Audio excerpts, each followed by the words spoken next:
In this video, we will be briefly discussing each of the direct or indirect techniques utilized to measure microbial reproduction.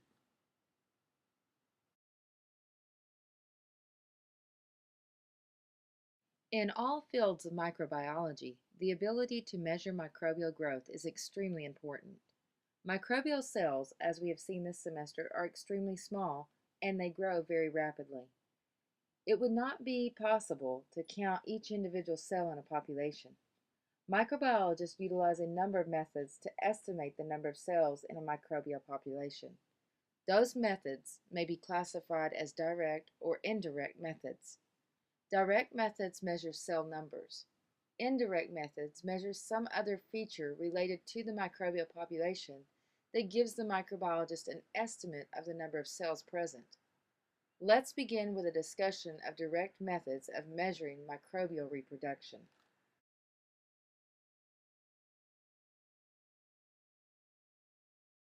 Serial dilution and viable plate counts are techniques used to estimate the number of cells in a liquid sample that has a very large bacterial population. Serial dilutions are carried out first.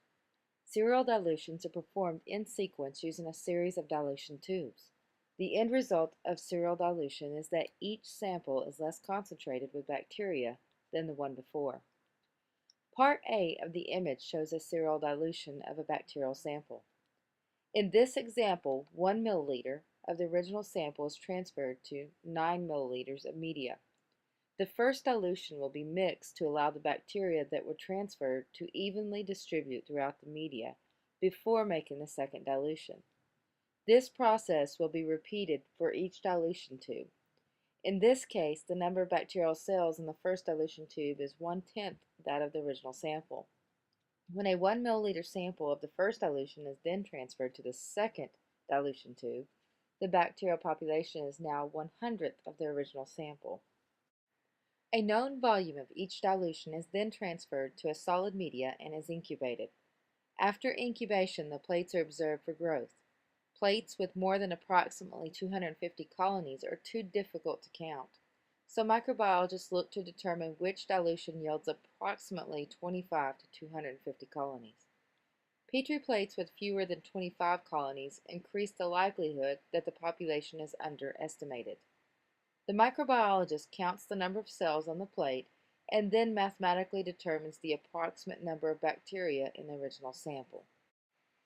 To mathematically determine the original population, or original cell density, the number of colonies counted on the plate is divided by the volume of dilution sample plated and then multiplied by the dilution factor. Let us use this information to determine the original cell density of the sample in the image. Looking at the plates, we can see that the first two dilutions produced too many bacterial colonies to be counted. The fourth dilution produced only 6 colonies, which is too few to provide an accurate estimate. So we will be looking at the plate derived from the third dilution. There are 65 colonies grown on the plate. 1/10 of a milliliter of the sample was applied to the Petri plate to obtain the 65 colonies. Now let's do the math. Using the formula, we would divide 65 colonies by 1/10 of a milliliter and multiply that by the dilution factor of 1,000. The answer is 650,000 bacterial cells in the original 1 milliliter sample. To minimize errors while performing this technique, microbiologists must take several factors into consideration. First of all, microbiologists will utilize samples that are in the log phase of growth. They must also be sure to mix each dilution thoroughly to distribute the bacteria evenly throughout the sample. And finally, they will plate more than one sample from each dilution and take the average of the colonies represented on the plates. This method obviously requires a number of materials and time.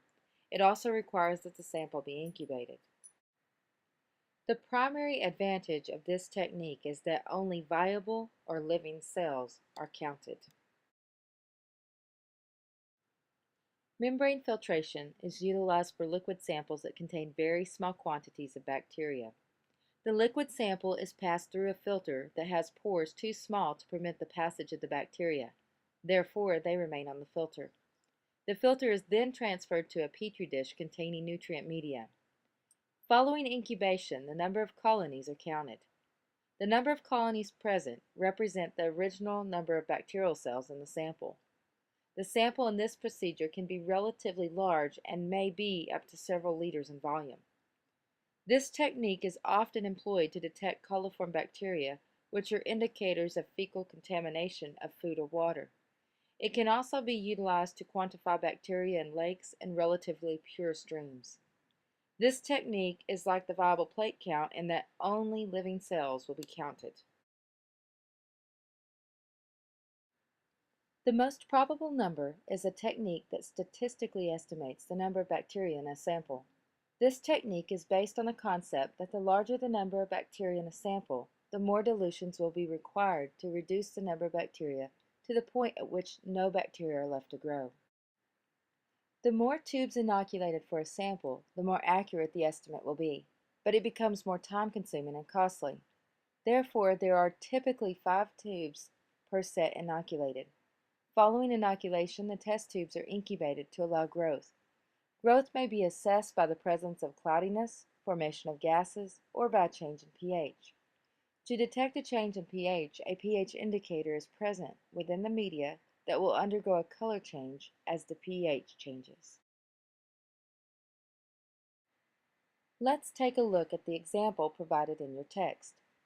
A set of 5 tubes were inoculated for the undiluted sample and 5 each for the dilutions.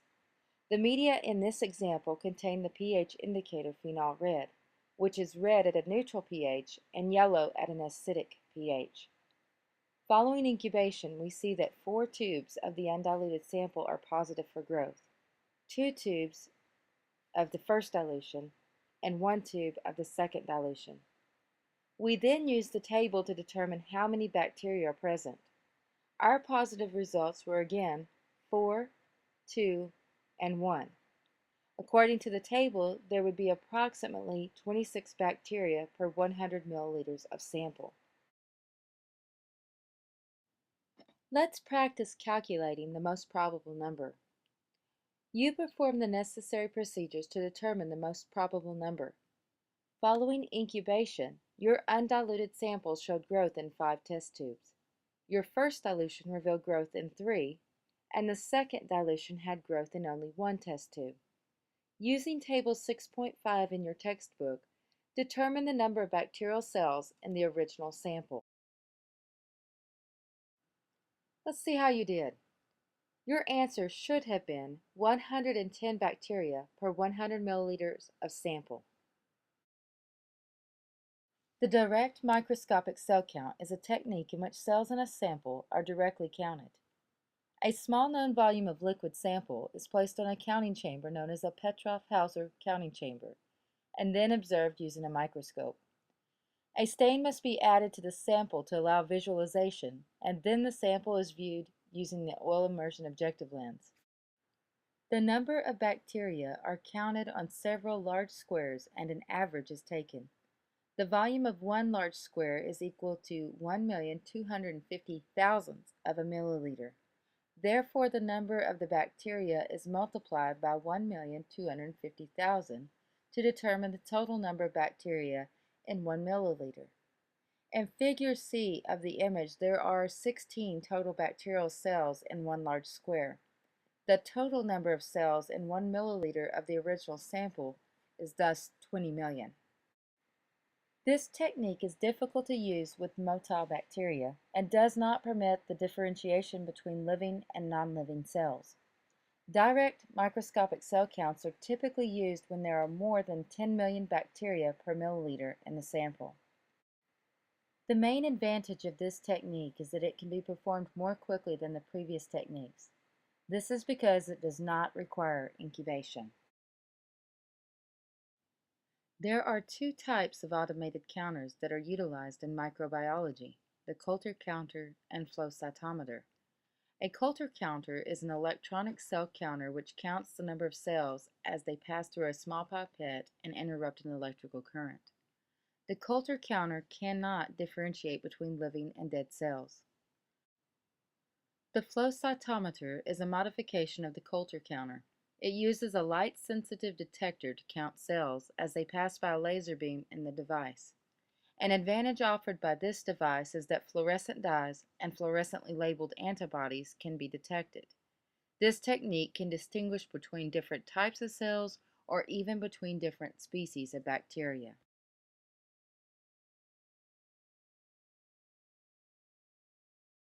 A microbiologist does not have to count cells to estimate the number of individuals in a microbial population. Indirect methods also allow microbiologists in science and industry a means of assessing the growth of microbial populations. A microbiologist can measure a population's metabolic activity to estimate the number of cells present. This technique assumes that the product of metabolic activity being measured will be in direct proportion to the number of bacteria present. Scientists can measure nutrient utilization, waste production, or changes in pH. Another method utilized is to determine the organism's dry weight. The organism is removed from the media, filtered to remove extraneous material, and then dried in a desiccator and weighed. The organism is killed during this process. This technique can be utilized for filamentous microorganisms such as some fungal species, but is also used for bacteria. A rather popular means of estimating the number of bacterial cells in a population is to measure turbidity. As bacteria multiply in a liquid medium, the medium becomes turbid or cloudy. Turbidity is measured with an instrument known as a spectrophotometer. In the spectrophotometer, a beam of light passes through a liquid sample and a detector measures the amount of light that was transmitted through the sample. As bacterial cells grow and increase in number in the liquid, more light is absorbed and scattered by the sample, and less light reaches the detector. The relationship between bacterial cell numbers and transmission are inversely proportionate. As bacterial numbers increase, light transmission decreases. While measuring turbidity is easily and quickly done, there are some disadvantages to the technique. First, the technique requires a minimum of 10 million to 100 million cells before the sample becomes turbid enough to be read by the spectrophotometer. It may also be inaccurate if the cells are not evenly distributed throughout the sample. Finally, this technique does not distinguish between living and dead cells. A number of genetic techniques are available to allow scientists to estimate the number of microbes in a population without growing the organism in culture. These techniques are very useful for detecting organisms that microbiologists have yet been able to cultivate on media.